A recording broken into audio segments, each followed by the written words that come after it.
Welcome back to the channel, everybody. It's your boy PETRYPERFECT, and thank you for tuning in to another episode 2 of the Don't Cancel My Movie and TV Talk News. We have a great show today. Some breaking news happened this week. It's gonna be a banger show. I had to get on it real quickly. This is a lot that's going on.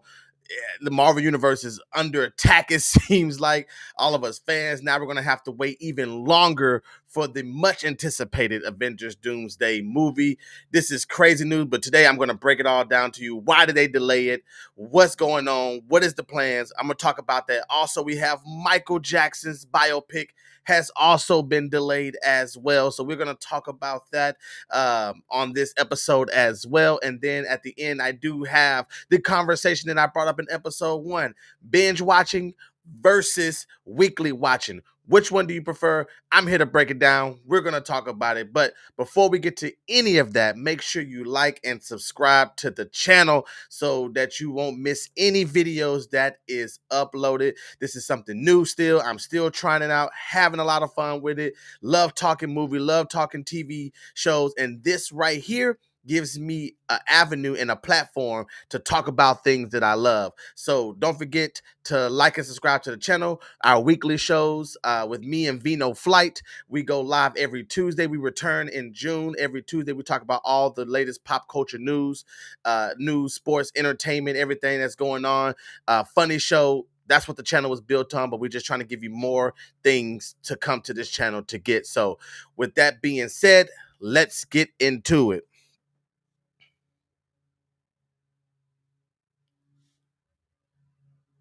Now, like I stated in the introduction, the Avengers movies has been delayed. Avengers Doomsday was slated to come out May 1st of 2026, and it now has been delayed about 6 months until, I want to say the date was December 18th, 2026. This news came as a shock to everybody in the Marvel Disney world. This news came as a shock to everybody who has been waiting and anticipating Robert Downey Jr.'s return as Doctor Doom. For everyone who has been waiting to see our old X-Men characters, now we have to wait even longer to get this movie. There's a lot of different reasons why this movie got delayed, but we're gonna try to talk about as much as we can. I think this is something that they've been had planned. This is something that they've talked about before, but they're just now getting around to telling us, because they don't, you know how these stuff go. They don't just come up with an idea and then tell you the next day. They try to strategically pick and choose when they want to tell you. So I don't really necessarily agree with them moving it to December, but I do have the article pulled up from Forbes, so we are going to break it down and talk about it. So let's read what the article has to say, and then we're going to come back and talk about it. Here we go. Here we go. The article here. This is by Forbes. Article is brought to you by Forbes. Why Avengers Doomsday were delayed per Doomsday and Secret Wars. I'm sorry, I didn't mention that in the beginning. Not only did Doomsday get delayed, Secret Wars got delayed as well. Obviously, so these two movies are going to go back to back. So here we go. Marvel announced a news item that was shocking but not surprising on Thursday, that Avengers Doomsday and Avengers Secret Wars had now been pushed back 6 months each. That's Doomsday going from May 1st, 2026 to December 18th, 2026, and Secret Wars going from May 7th, 2027 to December 17th, 2027. They remain a year apart, but now Doomsday is a full year and a half away. It also means, this is important for what we're going to talk about, it also means that Spider-Man Brand New Day takes place before both films instead of in between, which now raises some questions. When did this happen? There are two main reasons. Oh, excuse me. I'm sorry. Why did this happen? Sorry, y'all. I can't read today. Why did this happen? There are two main reasons via an insider report at Deadline. Insiders noted that these two films are among the biggest biggest ever made, and the delays simply allow more time to execute on a gargantuan vision. Disney Marvel elected for December dates given the success that they had in the holiday corridor with titles like Spider-Man No Way Home. Avengers Doomsday is in production now. I want you to remember that part as well. We're going to come back and talk about that. Executing. The vision may mean script issues and shooting, but it overwhelmingly likely means time to work on VFX, something Marvel has been accused of rushing and skipping on in many of his last few projects. Movies like Thor: Love and Thunder and Ant-Man and the Wasp: Quantumania have come under fire for this, as has She-Hulk notoriously rushed to get the VFX done for its lead character. I'm struggling today, y'all. I'm sorry. The second reason the second reason is at least somewhat amusing. The fact that Marvel, remember, many of their movies do the best with a December release date, except the last two Avengers movies, Endgame and Infinity War, both came out in April. Their last mega hit, Deadpool and Wolverine, was out in July. So I'm not sure how much this tracks. Like that's we're gonna talk about. We're gonna talk about that as well. And we'll read this last paragraph. Fans are wondering what's going on with Spider-Man Brand New Day, as Marvel really cares about its timelines, and it's a big deal when you're now releasing before the new Avengers movies rather than being an interlude between them. Whether that requires rewrites or whether the film was disconnected enough from the Avengers movies remains to be seen. Notably, Tom Holland was not shown in the infamous chair reveal of the Doomsday cast, and he was the biggest character to be skipped. So, with that being said, it's one of those things where they gave us two main reasons that the movie was delayed, but this has a lot of this is a lot of domino effect that's going to go with this. Of course, as we read in the article, Avengers Doomsday and Avengers Secret Wars have now been pushed back 6 months each, and they moved it from May to December. And like I said, we're going to talk about that in a minute. But the first thing I want to talk about what are the biggest domino effects and why they moved it, as the article stated, was they wanted to execute this gargantuous, as in what the article said, they want to execute this gargantuous vision, which I understand. It's a big movie. We talked about this in the last episode, where this movie can even be 3 parts. It doesn't seem like it's 3 parts now. It seems like we can probably put that rumor to bed. Looking at the release dates, they only talked about 2 release dates. I don't think they would have mentioned something else. They would have mentioned another release date had it been 3 parts. So I think it's safe to say we can put that rumor to bed now. But moving these movies 6 months gives you more time to make sure that it's right. It is currently in production right now, and from what I've researched and read, production did get started late on this movie. It all goes back to the writer strike and director the film strikes that happened in Hollywood, I believe in 2022 and 2023. Of course, that's when this movie was all cooking up, so that had a lot to do with it. And production was going really crazy and trying to get all this going, and they did not look at May first being a realistic release date. That's why I say I believe Marvel really had this idea and had this already in place, that they were going to move the date, that they're just now telling us this week. So they already knew that the size of this movie, the magnitude of this movie. And another thing too is you want to get it right. The VFX team has been outspoken and vocal about how Marvel has been basically working them, like overworking them in a sense, working them so crazy, trying to get all these movies and all these products out in a very quick, in a quick turnaround. So the VFX team now will have more time to get the graphics right, because that's going to be a big thing. People has been noticing how Marvel CGI has been looking a little off. I don't see it as much as everybody else, but people have been noticing how off it's been looking. So the fact that it was going to be one of those things where it's you have a lot of time, there is no excuses. We remove that as excuses as a VFX team, and this should definitely have the look that we want. Of course, you have opportunity for rewrites and reshoots and things like that when you have this expanded time, because when you film and shooting, you're going to look at stuff, they're going to have to go back and reshoot.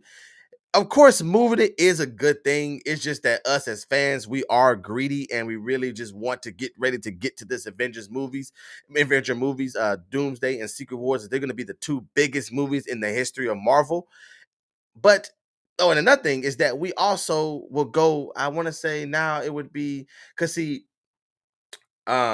Fantastic Four comes out in July, and now we won't get another Marvel movie until, well, we'll get one July of next year because we'll get Spider-Man Brand New Day, which is also rumored to possibly being delayed as well. But we'll wait till that news break before we actually talk about that. But we'll go still a year between Marvel movies. Because the next movie after Fantastic Four was supposed to be the Avengers, and so it was supposed to be Doomsday, excuse me, and it was supposed to tie us right into that. So now we'll see the post credit of Thunderbolts, and then we were gonna take that and combine it with the post credit scene or the ending of Fantastic Four, and that was gonna take us right into Doomsday. So I'll be real interested to see how this all plays out. But for Spider-Man, of course, Spider-Man was one of those movies where it was going to be sandwiched in between, similar to how Ant-Man and the Wasp was sandwiched in between Avengers Infinity War and Avengers Endgame. Of course, when we watched that movie, we seen that movie took place a little bit right before Avengers Infinity War, and they kind of, and you see the reaction of the result of what happened during Infinity War happened in the post credit scene of Ant-Man, which he then turned out to be a huge character in Avengers Endgame. But a lot of people were thinking, will Spider-Man be the same thing? Will it be a movie that's kind of happening? So while Avengers Doomsday is happening, this is what Spider-Man was doing. And then at the end of Spider-Man, it was going to tie in for him to go into Avengers Secret Wars. But of course, a lot of people were also upset that Spider-Man is not going to be in Avengers Doomsday because his chair, Tom Holland did not have a chair, as we just read. Tom Holland did not have a chair in when they released the chair video for all the people that were going to be in the movie. And of course, Spider-Man is not only the biggest character in Marvel, but possibly the biggest superhero character of all. That's in Marvel and DC. That's Superman, Batman, all of them. Spider-Man is probably the number one character. I think it all switches between Spider-Man, Batman, Superman, and Wolverine. They all kind of share the number one spot, but Spider-Man is the one that spends the most time in that number one spot. So him not being in the Avengers movie does not sit right. But now that we placing his movie before Doomsday, it is a possibility that he can be in Avengers Doom. It's a bigger possibility that he can be in Avengers Doomsday. And plus, Tom Holland is shooting other movies. He got a lot on his plate. He's trying to do a lot as well. So we just want to make sure that Tom Holland keeps a good mental space. He has enough time to do all these projects and give it the best that he has. So that's how I believe it can affect Spider-Man. Um, in the article, it also stated that Marvel seen the success. This was the biggest thing I caught in that article. That I hope that this wasn't Marvel. I hope this wasn't Marvel's really real thinking. They seen that the success of Avengers. I mean, excuse me, the success of movies in December, and they only spoke about Spider-Man No Way Home. Spider-Man No Way Home released in December, and I believe Spider-Man No Way Home is around 1.9 billion. Major, major, major, major movie. We definitely understand it was a huge movie at the time. It was an event film, so of course it's going to pull in that much money. But for Marvel to move their two Avengers movies to December, thinking that that's going to be better than May, I don't agree with. And there's several reasons why. Spider-Man No Way Home was a huge film, not only necessarily because it was a Spider-Man film, but because of what they did in the film. This film was highly, highly, highly anticipated with Tobey Maguire and Andrew Garfield's return. That alone is going to put it in the $1 billion range. If the movie would have came out on Valentine's Day, if it had came out on Veterans Day, if it would have came out on Halloween, it didn't matter when this movie came out. It was going to be a nearly $2 billion movie. It had nothing to do with December.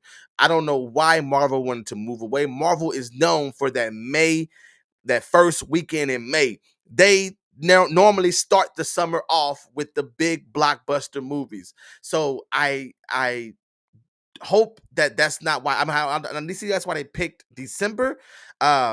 I guess they just wanted to go 6 months. I guess that would be the 6 months. I guess it would be better, but December is not a better month for Marvel, especially not next December. We're going to get to that here in just a little bit, but Marvel can't base their releases off of what that one movie did, because that one movie would have done numbers no matter what month they released it in. And I know that there's strategy to these movie companies, that they like to look at different months and see who can be what month works better for people. Like, some people don't like to release their movies in March, because, or don't like to do January, February. It's, all about who's available, the demographic and stuff like that.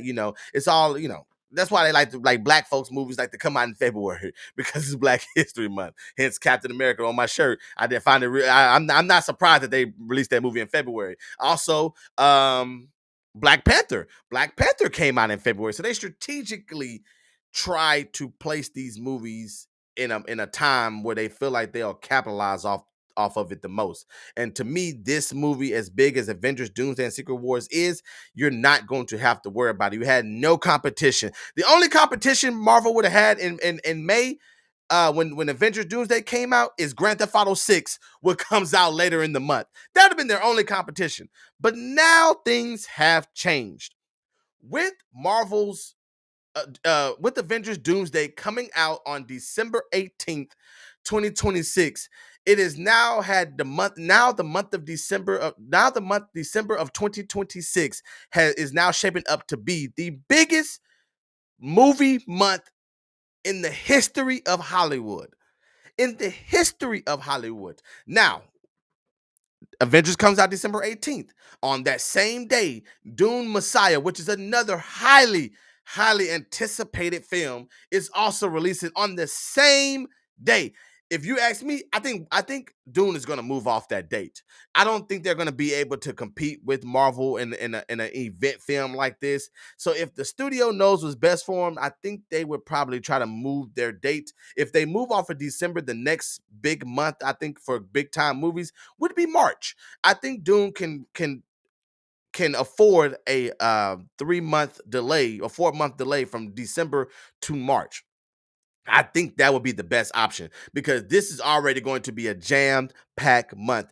I want to talk about a few films. I want to just name a few films that's coming out in the month of December next year. Shrek 5, highly anticipated movie. Because we all know how Shrek is. Another highly anticipated movie is Ice Age. Ice Age is a cultural and generational film. So Ice Age 6 is also releasing in that same month. Another movie, Jumanji 4. Now, the Kevin Hart, The Rock, Jack Black, those Jumanji films do huge numbers, and they're also amazing films. So to see these movies coming out in the same month is going to be crazy. Jumanji is another movie that might move off of March. I mean, off of December. I can see them moving to March or even the summer as well. Dune Messiah, as I already stated, and of course Avengers Doomsday. So I want to say that again: Shrek 5, Ice Age 6, Jumanji 4, Dune Messiah, and Avengers Doomsday, or just the 5 films I know, the notable films that are releasing in December of 2026. That's a lot of being at the movies. That's a lot of the demographic, especially kids. Kids are going to go out to see Shrek 5. Kids are going to see Ice Age 6. Kids are going to go see Jumanji. There might be some kids that go see Dune. And then kids are going to see Avengers. That's a lot to put on parents in the month of December when they have to get Christmas gifts as well. Like, it's going to be, I don't know why Avengers did this. I don't see this being financially the best decision that they could have went with. So I don't understand it. These are all the reasons why this movie was delayed, why they pushed it off, what's going on. Avengers Doomsday, I understand giving us more time to get it right. I do. I understand that, because we don't want you to rush it. We want to see the best Avengers film that we can see. We haven't had an Avengers film in our now at this point, I think it'll be 8 to 9 years that we haven't even had an Avengers film. So I understand getting it right, getting it together. But I don't understand the December release date. It does not fend well for them financially with everything that's going on, unless they have some kind of inside news that some of these movies are going to move off of these dates. So we'll have to see about that. Avengers Doomsday delayed until 2026. And that's just what it is. We'll have to wait and see. Of course, as we get more news and updates, we'll come back and talk about it here on the show. So moving on to another delay. This movie was this delay is not as big, of course, but a lot of people are as excited for this as well. A lot of music fans, and that is the Michael Jackson biopic, delayed as well until 2026. This was slated, to come out in October of this year. And I have the article pulled up, so let's also read and see what's going on with the Michael Jackson biopic. Here we go. Michael Jackson biopic. This is by Variety. Variety News. Michael Jackson biopic likely to move to 2026. Michael Jackson fans will have to wait a bit longer for Antoine Fuqua's biopic, Michael. During Lionsgate's Q4 2025 earnings call, CEO John Fettheimer, I guess it's like Westheimer, Fettheimer shared an update on the film starring Jackson's nephew, Jafar Jackson, who makes his screen debut in the project. I thought that was very important. I didn't know that his nephew was getting into acting, so that's cool that his nephew gets to play him on screen. Um, in regard to our Michael Jackson biopic, we're excited about the 3.5 hours of amazing footage from producer Graham King and director Antoine Fuqua, and we will be announcing a definitive release strategy and timing in the next few weeks, he said. I would note that it is likely we will move Michael out of the fiscal year, which will impact fiscal 26 financial results, but will bolster an already strong fiscal 2027 slate. The fiscal calendar ends on March 31st, 2026, so Fettheimer's statement indicates that the film or films will likely debut after April 1st, 2026. Last month, Variety reported the film will likely be split into two parts and be pushed from the initially announced release date of October 3rd, 2025. So, as you can see, this film is similar to Avengers Doomsday, being such a huge film to Lionsgate that they are wanting to make sure. This seems like a financial decision when I'm reading, and it also seems like they're trying to get the perfect film as well, because like they said, they've I don't think I got to that part, but they already have finished principal production, which means they have already kind of shot the movie. Now it's all about putting it together. And like they said, well, they already shot the movie, because that's how they can tell you that they have 3.5 hours of footage. 3.5 hours of footage is a lot of footage for a movie. And that's the reason why they want to split it into two parts. Now, with Michael Jackson was famous since he was a kid. Since he was a kid. Since he was singing ABC. It's easy as 1, 2, 3. That's how famous, that's how long Michael Jackson has been famous. So there is so much story to tell about someone who's been famous their entire life, and not only been famous for so long, but has reached the height of fame that Michael Jackson has. This dude walks on stage and doesn't say a word, and people don't stop screaming for at least 20 minutes. This movie, this biopic, has the potential to be the best biopic that there is. It's amazing how this biopic is taking this long to get out. But I'm okay with this. This is something that I'm okay with. I'm okay with them taking their time. I'm really surprised that 3.5 hours of footage is all that they have, because you can really have 5, 6 hours of footage and do a series, which is what I think they should have done. We'll get to that in a little bit, but they have a series similar to what I forgot who produced it, but for what they did with the, I think it was BET, for what BET did with the New Edition story, which is one of the best biopics that I'm sure that we've all seen. Um, I mean, if you're covering him as a child, you're covering him as a teenager growing up, stepping into his own, the thriller, the 80s, the thriller years with the number one highest grossing album of all time, going into his later years, um, then talking about the bad stuff. Is this movie going to discuss the bad things? Is it going to discuss all of the allegations that was against Michael through all the years, all the trouble that he went into, everything that he got going? They're going to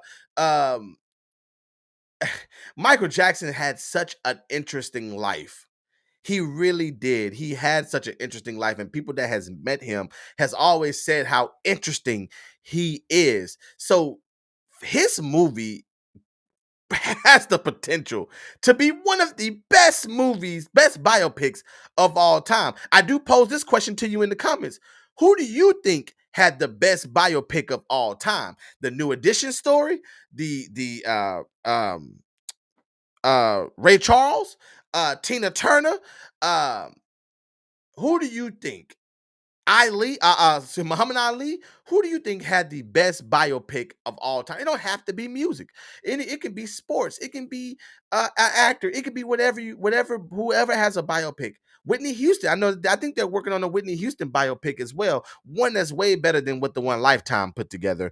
But hers would be interesting as well. But Michael Jackson, this can definitely be split into two parts. And like I was stating earlier, with the New Edition story, it could have been like that. I would have loved to seen a New Edition story. I mean, a New Edition style model for Michael Jackson, where you have these 3 hour and 45 minute individual movies in a sense, because New Edition, they were famous since they were kids, and they had to go through so much story, and that's why it had to be split into 3 parts. The thing with Michael Jackson is Michael Jackson has a way more interesting life than New Edition. So I do think if New Edition was able to squeeze out that much story in 3 separate parts, then I know for a fact Michael Jackson's team and biopic can do the same thing. With his nephew being starring in this movie, that's also cool. I think I also read that I'm looking for it. Oh, here it goes. Oh, Michael has a $155 million budget, and it stars Coleman Domingo and Nia Long as family heads Joe and Catherine Jackson, while Miles Teller will play Jackson's attorney and advisor John Branca. Lorenz Tate will star as Motown Records Barry Gordy, while Laura Harrier will portray pioneering female music executives Suzanne De Passe and Cat Graham will appear as the legendary Diane Ross. This movie is stacked. This is going to be an awesome movie, and I cannot wait to see this biopic. This is going to be one of the ones when I'm in the movie theaters on day one, seeing this movie, and I cannot wait to go see this Michael Jackson biopic. So take as long as y'all need. Give me as many parts. Give me as much Michael Jackson as y'all can give me. Because if you do it right, no one else will do a biopic after this. So we'll all be looking out for this. And they say after April 1st. So be looking out for this biopic when it releases in next year. All right, now moving on to the last thing of this episode. Of course, we're living in the streaming world. Netflix, we have Netflix going. We have Disney Plus and Hulu and Paramount Plus and Peacock. All of these that have shows, Stars and Paramount. Every movie production company has a streaming service, and they all create their own original content. Of course, the biggest thing that people go back and forth on is some of these companies, they will release every episode to you in the season at one time, or they will put it out on a weekly basis. Binge watching versus weekly watching. What do you prefer? This is one of the biggest questions that I always love to debate with people, because I'm in the middle. I'm in the middle, but I do want to go through both, and then I can tell you which one I prefer over one. I'm in the middle, but I do lean to one side more than the other. But binge watching and weekly watching is the two models that companies have they used to release their episodes. Binge watching started really in the COVID times. Well, it started a little bit before COVID, but it really took off during COVID times where people didn't have a lot to watch and didn't have a lot to wait to look forward to. And so the binge watching, releasing these shows and releasing all the episodes at one time was when it really became a thing. Of course, I'm not saying that shows wasn't doing it before then in the early part of the 2010 decades, but this is when it became a big deal because what they call it appointment television, when you used to have to get in front of a TV and watch these shows when they went live. I remember doing that with The Walking Dead. I remember doing that with Scandal and other shows that I watched. That I had to be in front of the TV at 7:30 p.m. on Sunday or on Thursdays to watch these episodes. Of course, there are their pros and cons of each one. Of course, with the binge watching for some people that's good for people who like to get it over with, and also people that have time. I Binge watching is one of those, is the model that for people that they like to be on a high. They like to go through and get this stuff all at the same time. Um, you find yourself not being able to be uh people like to be the first ones to watch it. Binge watching also makes it available for people that don't really have a lot of time to wait for episodes. They impatience, they always say about our generation and our society is that we're a microwave society. We like to put it in and be done. We hate to wait. We like to put it in and just be done. Of course, for people that create content like myself, it's definitely easier to watch the entire series and be done with it, and then you can create content on it. It could be easier. I think it's a content per content creator perception. But also another pro for binge watching, it is binge watching is really good for couples. And the reason why I say that, because it is nice to be able to relax with your partner and just sit down and be able to watch a show and be engaged and engulfed in a show, and can sit there and watch a whole show or watch multiple episodes. And for some couple, that is quality time to be able to spend good amount of time. Whereas on a weekly show, yeah, you might spend time for that hour and then the show's over. So I do get it. Me personally, I'm not the biggest fan of binge watching. I am a person that do prefer the weekly watching. Binge watching is cool, and I'm gonna get to my main pick. But I will with weekly watching. I think the pros to weekly watching is that is easier to be able to balance more shows. When you're binge watching, it's hard to start another show if you're trying to binge watch another show. But if one comes on every week, that might come on a Wednesday night, on a Thursday night, on a Friday night, on a Saturday night, on a Sunday night. It's easier to kind of balance more shows because you're not having to watch and intake so much information from just one show. And then especially if you're watching different kind of shows. If I'm watching a love series, if I'm trying to binge watch a love series and then binge watch Game of Thrones, to me that's two different tones of shows that is hard to. I'm a type of when if I'm gonna start the show, I have to finish it. I'm in the middle of trying to finish some shows right now, and I hate that I'm not even done with these shows. But I do think it's easier to balance shows. To me, it's easier to have discussions too. That's what I like the most about weekly episodes. I love to watch a show and then be able to ponder on it for that week, to be able to sit down, to talk about it, to engage and immerse in it for that week, whether we're theorizing, whether we're predicting, whether we are trying to talk about what just happened, the characters, what can happen with each. Like, it's just so many conversations when you have a week to week show. To me, you get a better sense of the show because you have time to soak in each episode. Whereas in a binge, you're getting everything at one time, and it's there and then it's over. You know. Also, to me, it lasts longer. When you're talking about a weekly show, it goes by longer. Whether it's 8 episodes or 12 episodes, that's 12 weeks or whatever the case can be. Whereas binge, if a show comes out, it gives you 8 episodes. Now I gotta wait 2 years to see another 8 episodes. So I gotta wait 2 years for 8 hours. You know what I mean? I know that sounds crazy. I know that for some people that don't, it don't matter to them. But for me, that's how I look at it. It's just like, dang, all right, well, I'm done. Then at the end, you'll be like, all right, we'll return in 2027. Like, well, now I have to wait all this time to go watch the show that I've now fallen in love with. And so that's why I prefer the weekly watching over the binge watching. But I will say it also depends on what kind of shows we're talking about too. Now, if we're talking about big event shows, and what I mean by event shows is Game of Thrones, that's an event show. Shows like what I guess an event is to you. What is an event to you? For me, Game of Thrones is an event. I love. I'm gonna sit down. I'm gonna be in front of a TV. I'm not going to move when it comes to Game of Thrones. Another one that I don't know if you really count this. I guess it was a TV show in a sense, but one of the biggest event shows that I can think of was The Last Dance, the Michael Jordan documentary. That was a weekly show. And I remember during the COVID times, everybody coming to my house. I don't think we were supposed to be doing that, but everybody would come to my apartment and we would literally watch each episode as an event. And so when you got to watch it, then we would talk about it all week. And the anticipation for that next episode is unlike any other. But some of these shows that just come out and they're trying to get their bearings and things like that. I understand binge watching those, but things like Stranger Things,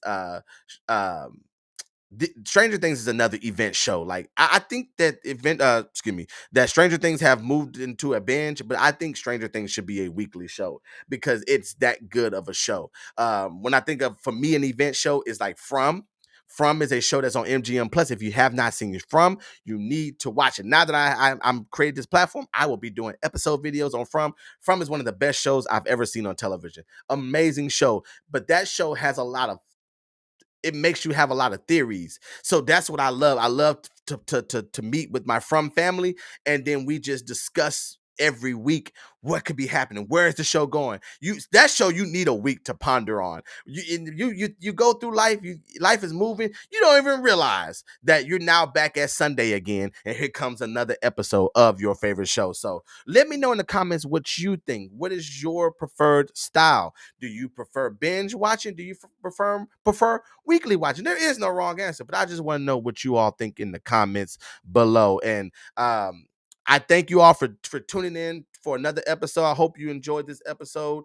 It was a lot of information. This episode was a fun episode, but I hope you all enjoyed it.